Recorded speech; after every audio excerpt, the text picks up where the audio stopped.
Saya Lisa Batani dengan NIM 010412100021. Di sini saya akan menjelaskan tentang Pancasila sebagai dasar negara Indonesia. Poin yang pertama itu adalah Pancasila dalam pembentukan Undang-Undang Dasar.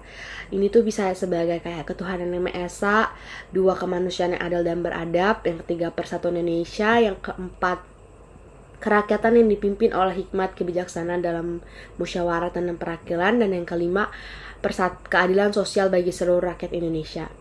Nah, poin yang kedua ada Pancasila dalam pembentukan konstitusi RIS. Yang poin ketiga, Pancasila dalam pembentukan UUDS. Nah, di sini tuh negara itu melindungi segenap bangsa Indonesia dan seluruh tumpah darah Indonesia dalam dasar persatuan Indonesia untuk mencapai keadilan untuk semua rakyat Indonesia. Poin yang keempat yaitu hubungan Pancasila dalam pembukaan Undang-Undang Dasar 1145. Lalu di sini saya akan menjelaskan pertanyaan yang kedua, yaitu contoh konkret yang dapat dilakukan generasi muda atau yang biasa kita kenal dengan generasi Z itu dalam menerapkan Pancasila di dalam sebagai dasar negara dan kehidupan sehari-hari. Nah, saya bisa memberikan contoh yang pertama itu sebagai menghargai agama satu sama lain, tidak menjatuhkan agama satu sama lain, dan menghargai hari-hari besar yang ada di satu agama seperti Natal, Waisak, Lebaran, dan masih banyak lagi. Ini tuh sebagai bentuk sila pertama, yaitu ketuhanan yang Maha Esa. Kita saling menghargai satu sama lain dan tidak menjelekan agama yang ada di Indonesia.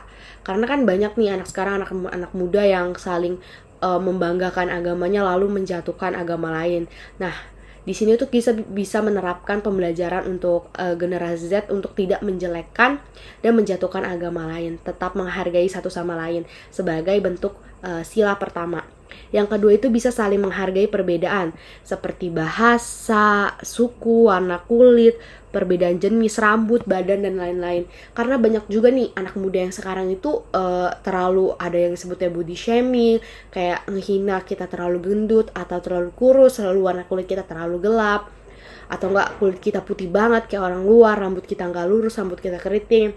Di sini juga kita bisa mulai menerapkan untuk tidak melakukan itu terhadap orang lain sebagai bentuk persatuan Indonesia, yang dimana Indonesia ini banyak banget suku, budaya, dan ras yang tersebar di pulau-pulau Indonesia, seperti mungkin misalnya Papua yang warna kulitnya agak lebih gelap daripada kita, atau enggak suku-suku lain gitu kan. Jadi kita harus bisa menghargai perbedaan yang ada di Indonesia.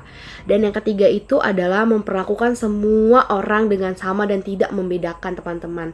Karena di Indonesia juga banyak yang kadang suka memperlakukan orang itu melihat dari segi fisik, seperti dia lebih cantik, lebih kaya, lebih pinter, atau lebih putih. Nah, kadang suka ada pembedaan cara memperlakukan. Nah, kita tidak akan menerapkan sistem seperti itu untuk tidak memperlakukan orang secara berbeda-beda.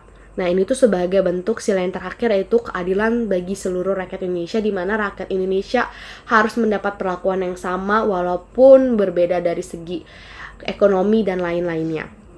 Nah, yang ketiga ini ada tantangan dalam menerapkan Pancasila di dalam kehidupan sehari-hari. Yang pertama itu menurut saya pribadi adalah pemahaman. Karena masyarakat Indonesia nih banyak yang kurang memahami arti dari sila-sila yang ada di Indonesia, 5 sila yang ada di Indonesia.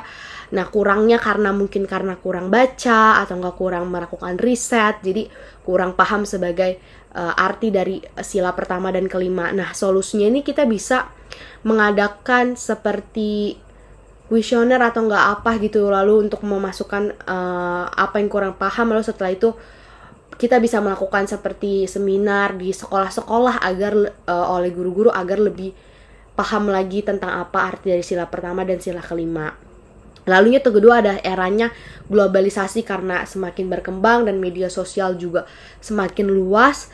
Nah, di sini tuh rakyat Indonesia kurang menghargai apa yang ada budaya di Indonesia dan lebih menghargai budaya yang ada di luar. Nah, kita bisa melakukan evaluasi dan lebih menunjukkan kalau di Indonesia ini banyak banget budaya-budaya yang menarik dan unik yang kita bisa tunjukin, seperti melakukan pentas seni atau enggak pentas seni yang berhubungan dengan budaya-budaya Indonesia. Dan yang terakhir tuh adanya kesenjangan sosial, sehingga terjadi bentuk ketidakadilan satu sama lain karena adanya hal ekonomi mungkin yang ada yang terlalu kaya dan berteman dan akhirnya melakukan tingkatan bullying. Nah, segitu saja yang bisa saya jelaskan dan sampaikan. Semoga bermanfaat. Terima kasih.